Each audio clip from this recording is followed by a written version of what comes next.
rồi gelin.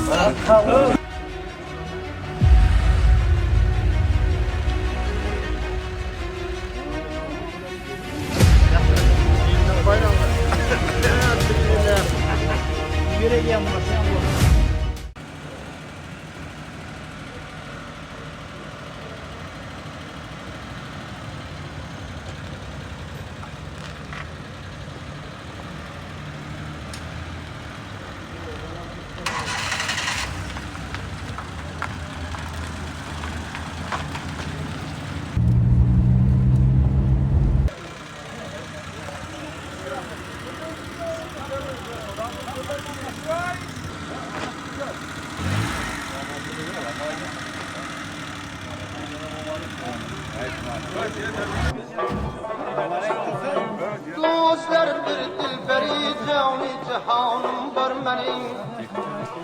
Arezi gül kavmeti servi revanım var benim. Hırkatında ruzi şemalı kulağım var benim. Akim aşık halına tavanım var benim. Söz işki demesi davinyanım var benim.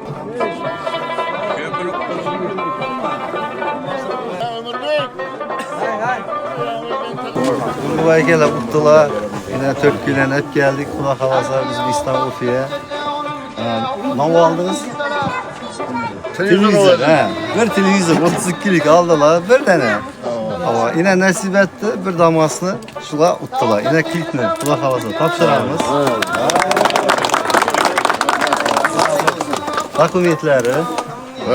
Kulak havası telefonlarından veremiz. Telefonlasın. Rahmet. Şuradan bir harit kılıyorduk, etki yıl yengilden bulunardı. Hava. Çemensin bir yıl bok kaldı. Şuradan bir nivarama imaratına bir televizora para ettim. Şunda biletler verdiler. Hava. İlahim yaxşı günler eminsinler. Hemmemiz sağ olayım.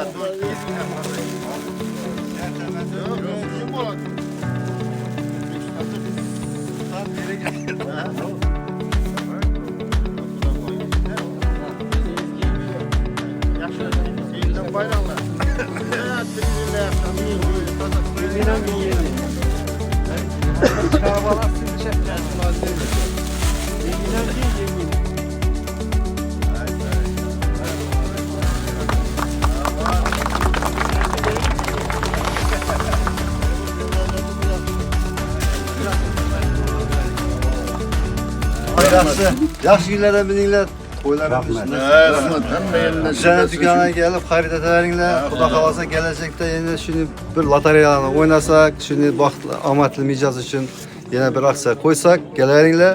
Mənziləmi aytıb ötüb Dükkanımız nerede? Türkgül'də, Türkgül rayonunda Xuda xalasa şu videonun teyində kommentariyada silkeye taşıp koyarız. Lokasiyadan gələverəsilər. Ama yaxşı, həmməyə Tutup maaşın alıp minmekten hemmenize nasip et ki bismillah. ticaretçilərə Allah'ımızdan belki seni Allah'ımız yedirsin.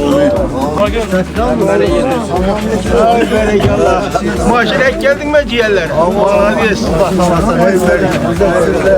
Ama toylara meselе.